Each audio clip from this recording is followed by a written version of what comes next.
তিন জায়গায় প্রয়োজনে মিথ্যা বলা যায়।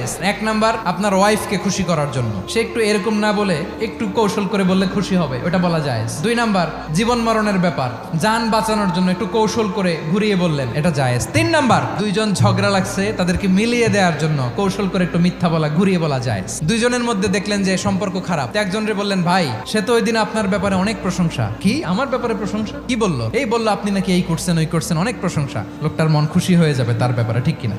আবার তার সাথে যার ঝগড়া, ওরে যে বলুন, ভাই ওই দিন তো সে আপনার অনেক অ্যাপ্রিসিয়েশন করলো, অনেক। সে তো অবাক, কি রে বলে কি? এই যে দুইজনের ব্যাপারে দুইজনের একটু ভালো ভালো কথা বলে দিচ্ছেন, একদিন দেখবেন রাস্তা দিয়ে হাঁটার সময় একে অপরকে সালাম দিয়ে ফেলছে, সালাম দিয়ে বুকে জড়ায় ধরছে, আছে না নাই? আবার মিলমিশ হয়ে গেছে। কিন্তু আমাদের স্বভাব হইলো, দুই প্রতিবেশী যদি একসাথে বসে একসাথে হাঁটে, দূর থেকে দেখলে আমাদের জলে, আছে না নাই? ঘটনা কি? এই দুইটার মধ্যে এত মিল কে? এই দুইটার মধ্যে গিরিঙ্গি লাগানো যায় কিভাবে? আল্লাহর কাছে তওবা করেন, এই মানসিকতার যেন আমরা না হয়, আমরা মিলিয়ে দিব।